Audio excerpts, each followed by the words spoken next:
अरे वाह, देखा किरण डार्लिंग, अखबार में क्या लिखा है? हमारे इस लाडले बेटे अनुज शर्मा ने अपने बच्चों की अदालत में एजुकेशन मिनिस्टर ऑफ इंडिया तक को तलब कर लिया। मैं पढ़ चुकी हूँ। अरे तो तुमने मुझे बताया क्यों नहीं? क्योंकि मुझे अज्जू का इस तरह की गतिविधियों में हिस्सा लेना बिल्कुल अच्छा नहीं लगता। ओह कम ऑन डार्लिंग, ये एक कामयाब वकील का बेटा है, मासूम अदालत में इतनी अच्छी तरह से शिरकत कर रहा है, तो it's a matter of pride. I am sorry mister advocate, it's not a matter of pride for me. पर क्यों? क्यों? क्योंकि मैं नहीं चाहती कि ये भी बड़ा होकर अपने बाप की तरह एक वकील बने। अच्छा जी, वकीलों से इतनी नफरत का कारण जान सकता हूँ? कारण? गलती से मैंने भी एक वकील से शादी की है, इसलिए मैं अच्छी तरह से जानती हूँ कि वकीलों को सिवा बहस करने के और कुछ नहीं आता। इसलिए मेरा बेटा बड़ा होकर अपनी माँ की तरह एक डॉक्टर ही बनेगा, एक सर्जन। सर्जन? यानी कि तुम मेरे बेटे से बंदरों, मेंढकों और इंसानों की चीरफाड़ जैसा हिंसात्मक काम करवाना चाहती हो? जी हाँ, चीरफाड़ से ही लाखों लोगों को जीवन दान दिया जा रहा है। मगर मैडम, वकालत की वजह से वो लॉ एंड ऑर्डर मेंटेन है जिसकी जरूरत हर समाज और हर इंसान, डॉक्टर्स को भी होती है। इसलिए मेरा बेटा सिर्फ वकील बनेगा। जी नहीं, डॉक्टर बनेगा। वकील? डॉक्टर। अरे तुम कौन होती हो उसे डॉक्टर बनाने वाली? और तुम कौन होते हो उसे वकील बनाने वाले? मैं उसका इकलौता बाप हूँ। तो मैं उसकी इकलौती माँ हूँ। किसकी? वकील की? जी नहीं, डॉक्टर की। वकील? डॉक्टर। वकील? डॉक्टर। वकील? डॉक्टर। आई सेड वकील। Doctor. I said. Order order, अदालत में किसी को भी इतनी जोर से चिल्लाने का हक नहीं है। अदालत के बच्चे, ये तेरे बाप और तुम्हारी अदालत नहीं है, ये मेरा घर है, समझे? ओह ऐसी। पापा, मैं समझता था कि ये घर आपका भी है। अरे घर तो मेरा ही है बेटे, मगर क्या करें, हमारे देश का रेंट एक्ट ही कुछ ऐसा है कि यहाँ पेइंग गेस्ट भी अपने आप को मकान मालिक कहने लगते हैं। क्या कहा तुमने? ये कहा कैसे कि मैं यहाँ पे पेइंग गेस्ट हूँ? तो तुमने ये कैसे कहा कि ये घर तुम्हारा है? क्योंकि ये घर मेरा भी है।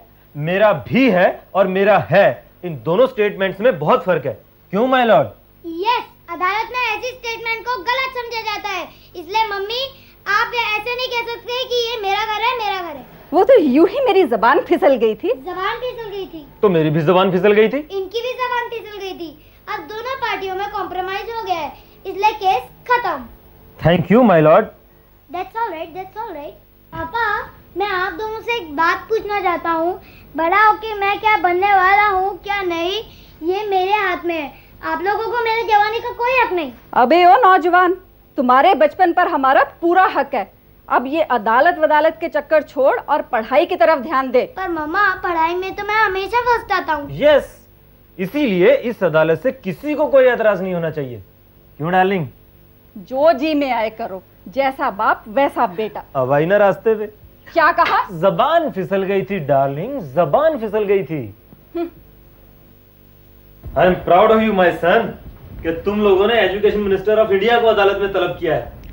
हाँ हाँ, जैसे इनके तलब करने से मिनिस्टर साहब इनकी अदालत में आने ही वाले हैं। सवाल ही पैदा नहीं होता कि वो आ जाएं। क्यों पापा, मिनिस्टर साहब नहीं आएंगे? अरे बेटा, वो मिनिस्टर है, तुम्हारी माँ की डिस्पेंसरी का कंपाउंडर थोड़े है जो उसकी मर्जी से चलेगा। और वो तुम्हारी अदालत का दरबान भी नहीं है जो तुम्हारी मर्जी से चलेगा। इसीलिए तो मैंने कोई दावा नहीं किया, तुम ही दावा कर रही थी कि वो नहीं आएगा। पापा, अगर हमारी अदालत में कोई ना आए तो हम उसे अरेस्ट नहीं कर सकते ना? नहीं बेटे, मगर मेरा मन कहता है कि वो मिनिस्टर हो या प्राइम मिनिस्टर, बड़ों की अदालत में आए या ना आए, मगर तुम बच्चों की अदालत में जरूर आएंगे। वो कैसे? वो ऐसे बेटा कि प्राइम मिनिस्टर साहब को और कोई काम तो है नहीं। अब वो बच्चों की अदालत में भी नहीं जाएंगे तो उनका टाइम पास कैसे होगा? हाँ, तो बच्चों के जो टीचर, माँ बाप, प्रिंसिपल, यहाँ तक के चेयरमैन जो इनकी अदालत में हाजिर हो चुके हैं, वो सब क्या टाइम पास करने आए थे? लेकिन पापा, टीचर और माँ बाप कहाँ और शिक्षा मंत्री जी कहाँ? इसीलिए तो बेटे मेरा मन कहता है कि चाहे मंत्री हो, प्रधानमंत्री हो या राष्ट्रपति हो, हर कोई अपने देश के बच्चों से प्यार करता है। इसलिए हमारे देश के बच्चों की समस्याएं क्या हैं, हर कोई उन्हें सुनना भी चाहता है और हल भी करना चाहता है। इसलिए बेटे मेरा मन कहता है कि तुम्हारी अदालत में एजुकेशन मिनिस्टर जरूर आएंगे।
मैं कुमार प्रताप सिंह, एजुकेशन मिनिस्टर, गीता पर हाथ रखकर कसम खाता हूं, जो कहूंगा सच कहूंगा, सच के सिवा और कुछ नहीं कहूंगा।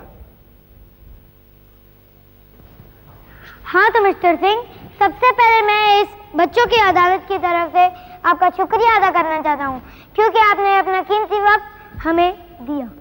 इसमें शुक्रिया की कोई बात ही नहीं है। जहां तक मैं समझता हूं, मैं इस अदालत में एक मुजरिम की हैसियत से खड़ा हूं और अपने ही बच्चों की अदालत में खड़ा हूं।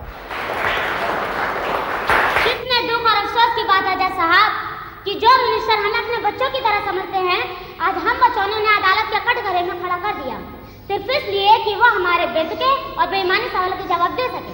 I object my Lord. मेरे फादर को सवाल सुनने से पहले ये कैसे कह सकते हैं कि हमारे सवाल बेतुके या बेईमानी है? Objection sustain. Thank you my Lord. वैसे भी डिफेंस लॉयर की जरूरत नहीं है जज साहब, क्योंकि मैं लॉ खुद पढ़ा हुआ हूं और मैं अपनी जिम्मेदारी खुद समझता हूं, इसलिए मैं अपनी पैरवी खुद ही करूंगा और मुझसे सवाल करने वाले मेरे दुश्मन नहीं हैं, बल्कि अपने ही देश के बच्चे हैं। तो फिर आपको ये भी मालूम होना चाहिए कि इन बच्चों को अपने अपने स्कूल से क्या क्या शिकायतें हैं। कुछ शिकायतें तो मालूम है, कुछ आप बता देंगे। पूछिए, क्या पूछना चाहते हैं? हमारे शहरों में अच्छे अच्छे स्कूलों में सिर्फ वही बच्चे जा सकते हैं जिनके माँ बाप मोटी मोटी डोनेशन देते हैं। क्या गरीब बच्चों को अच्छे स्कूल में जाने का हक नहीं है? कानून ने डोनेशन लेने पर बैन लगा रखा है। जहां कहीं भी हमें ऐसी सूचना मिलती है, हम लोग तुरंत उस पर कानूनी कार्रवाई करते हैं। क्या आप जानते हैं कि हमारे देश के नन्हे नन्हे बच्चों को कितने भारी भारी स्कूल बैग उठाकर स्कूल जाना पड़ता है? भाई हमारा देश ही क्या, दुनिया के सब बच्चे भारी जाते हैं। जी नहीं, हालांकि शिक्षा मंत्री आप हैं, फिर भी हम बच्चे आपको बता देते हैं कि कनाडा अमेरिका वाले बच्चे स्कूल बैग उठाकर स्कूल नहीं जाते। क्या वहाँ उनके बैग टीचर उठा के लेके जाते हैं? जी नहीं, वहाँ हर एक के स्कूल में बहुत सारे ड्रॉर्स बने रहते हैं और ड्रॉर्स की चाबी हर एक एक बच्चे को मिल जाती है। बच्चे उसी में से बुक निकालते हैं, पढ़ते हैं और शाम को वहाँ ही लॉक करके घर चले जाते हैं। मगर हमारे यहाँ इतना डेस्क बनवाना कोई मुश्किल काम नहीं। जब स्कूल की करोड़ों रुपए की इमारत बन रही होती है, अगर उसी वक्त 50-60 ड्रॉर्स हर क्लास में लगा दिए जाए तो कोई बड़ी बात नहीं। Order order order. ठीक है, ठीक है। अगर ऐसा है तो हम दूसरे देशों के स्कूलों का सिस्टम पता करवा लेंगे। जैसा भी आजादी के 50 साल के बाद आज पता करवाएंगे। अरे ये तो 50 साल और भी पता न करवाते अगर ये बच्चों की अदालत इन्हें ना बताती। Order order order. देखिए, हम बहुत सी बातें जानते हैं और उसे लागू भी करना चाहते हैं, लेकिन हमारा देश उन विकसित देशों का मुकाबला नहीं कर सकता। कारण है बजट की कमी। जिस देश में करोड़ों रुपए के 5 स्टार होटल बनते हैं, जिस देश में करोड़ों रुपए की क्लब्स बनती है, जिस देश में शाहरुख खान और आमिर खान एक करोड़ रुपया मांगते हैं, उस देश में पैसों की प्रॉब्लम सिर्फ बच्चों के लिए आती है। Order order order. देखिए, आप सब बच्चे उम्र के उस दौर में हैं जो आप अपने घर के बजट समझने लायक भी नहीं है। अगर होते तो अपनी डैडी के जेब की परवाह किए बिना उन आलतू फालतू चीजों का डिमांड न करते जो वो अफोर्ड भी नहीं कर सकते। तो इनका मतलब ये हुआ कि हम बच्चे इन्हें अपनी प्रॉब्लम बताए ना। बताओ, मगर जितना आपकी समझ में। चाहे तो हर बच्चा हमें अपना अपना प्रॉब्लम बता सकता है। ठीक है, हर बच्चा मंत्री जी को अपनी अपनी समस्याएं बता सकता है। स्कूल में सब बच्चे लोग को चॉकलेट और मिठाई फ्री मिलना चाहिए। स्कूल में सब बच्चे लोग को चॉकलेट और मिठाई फ्री मिलना चाहिए।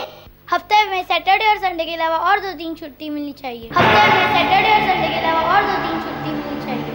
हफ्ते में एक बार स्कूल की तरफ से पिक्चर दिखाना चाहिए। हफ्ते में एक बार स्कूल की तरफ से पिक्चर दिखाना चाहिए। हॉकी और बैट-बॉल खेलने की सब सामान स्कूल में फ्री मिलना चाहिए। हॉकी और बैट-बॉल खेलने की सब सामान स्कूल में फ्री मिलना चाहिए।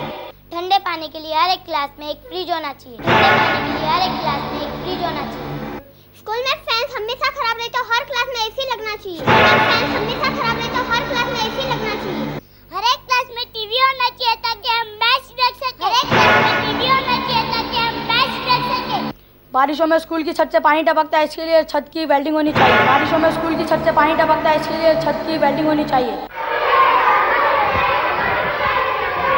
Order order. हाँ तो मंत्री महोदय, इन सब बच्चों की शिकायतों के विषय में आप क्या कहना चाहते हैं? जज साहब, इन बच्चों की शिकायतें सुनी, उन शिकायतों पर पहले से अमल करते रहे हैं, कर रहे हैं और करने का वादा करते हैं। वायदा, एक और नेता का एक और वायदा, एक और नेता का एक और वायदा, एक और नेता का एक और वायदा, एक और नेता का एक और वायदा, एक और नेता का एक और वायदा, और वो भी देश के बच्चों के साथ। अब ये नेता लोग कितने वादा निभाएंगे, कितने नहीं, ये फैसला अदालत के हाथ।